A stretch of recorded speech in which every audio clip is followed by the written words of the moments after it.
Well, just another quick video update. Got some software on the go tonight, and this I had to share as I've been dealing with this problem far too long. For those who don't already know, I have 3 PCs back here. The far one running the console, the center one running the RMUs, which is the center display.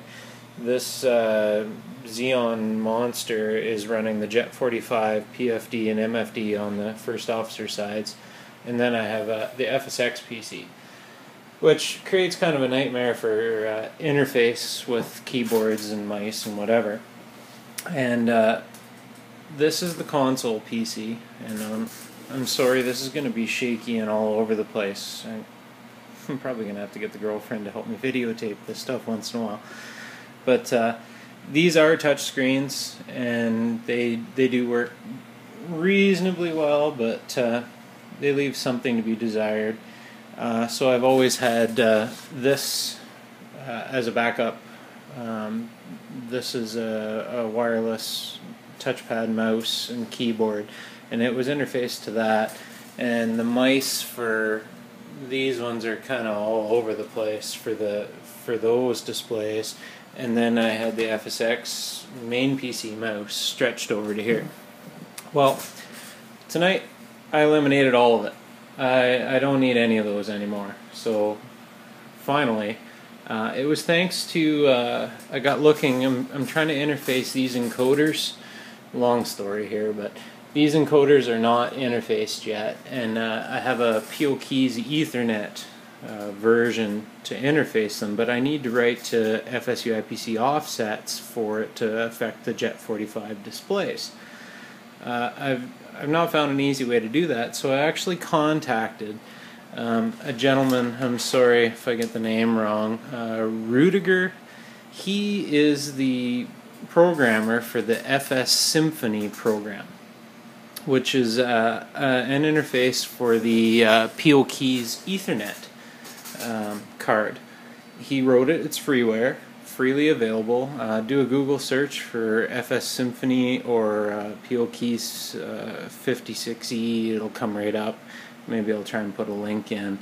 But I contacted him regarding these encoders, and I got surfing his site and looking at his 737 build, and one of the items he had listed was a program called, bear with me, I'll open the website. It's called Input Director, and this is the first hit on Google. Comes right up. It's freeware, and it allows you to have slaves to any PC for mice, keyboard, and as it turns out, several more things, which actually could open up a pretty neat tunnel for FSX controls, but we won't get into that until I'll mention it a little later. So you download and install this Input Director program, which I did, and I'll just open it up real quick. Maybe I won't. This is where the filming of this is going to be a nightmare. So on the master, what I did is I installed the FSX PC as the master, which is my FSX mouse, and the FSX keyboard is over there, and this was so good I deserved a Sleeman Honey Brown out of this. The FSX being the master, you set up multiple slaves, and the end result is you have a bunch of slaves around your master. This is super cool. What I was able to do then is now I have, let's see if I can capture it. If I go below my FSX monitor with the cursor, nice and slow, here he is down here. This is on my console PC. works like a champ. Right over the network, it's super easy. All you need is the computer names. No networking, no IP, fancy, nothing. You don't. It's way easy. You just type in the PC name, add the domain, your router as only let PCs on here to control it, and blam, done. And let's see if I can capture it. When I go to the left of my main FSX PC, scrolling off to the left side, that brings me down onto my RMU computer, which you can see over here. That's another separate computer on the network. I can resize and operate, and this interface is the keyboard too. Works like a champ. I go above to the top, and on it will come onto my main Jet 45s, which are a dual display. So it'll skip over, and there we are on the first officer side. Works with key commands, works with the mouse, works like a champ. So finally, I'm down to one mouse in the cockpit. Controlling all PCs, no problem. You can add a limitless amount, and it doesn't seem to interfere with FSX, SimConnect, FSU IPC, or anything, even the Ablesoft. I haven't found anything that the network traffic interferes with. So all in all, that was a super cool investment. Yeah, except I did find out, and this is the but, when you're cursored off onto another computer from your main, you will be sending USB, etc., FSX even commands to that computer. So I found if I'm cursored off the main and say down onto the console and I hit FSX key commands, which I have programmed to a couple of the SciTech buttons and whatnot, it'll try and send them to that computer, which we could use. I don't know what situation, but it's kind of neat that it tunnels all the traffic, including key commands. I'm not sure about joystick controls, I haven't tried that yet, but anyway, just a tasty tidbit.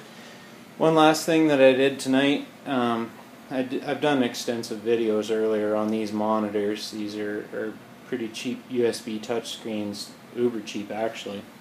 What I never had, actually, I have Squawk Box on this PC, and I have it for my headset plugs into it for VATSIM.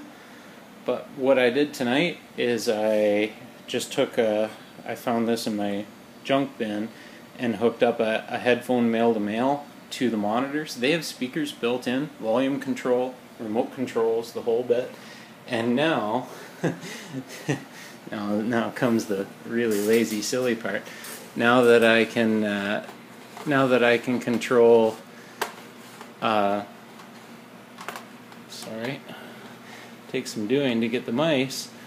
Now that I can control this, it's a lot better than the touchscreen, and now I can control and have sound coming through here, which makes for pretty neat for playing movies, or in this case, this warns me, but all with one mouse. Now I have sound there, not just through my headset. The headset can be plugged in for VATSIM, no problem. Yeah, that's pretty much where I sit for tonight. Everything else is working pretty good. One last thing that I did do is I dropped the scan time on the FDS board down to 25 milliseconds, and now I don't have any problem with my buttons anymore. They're uber quick, uber reactive, almost instantaneous actually, and I noticed that it affects FSU IPC through the network way faster.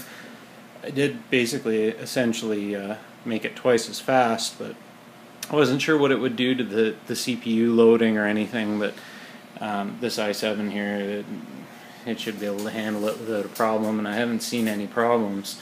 You can take it right down to well, a millisecond, or maybe you can go into the decimals even, I'm not sure, but that was something that came up in my last video, is that I was having lag and these weren't responding quite quickly enough, so that seems to have solved it. That's pretty much it for tonight's updates.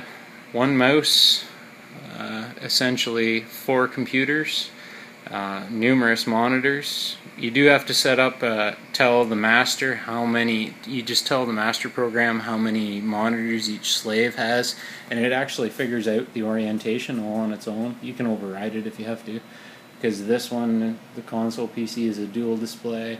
The flight instrumentation is a dual display. These are actually a monitor on the left and a monitor on the right, and then that center monitor is a standalone computer.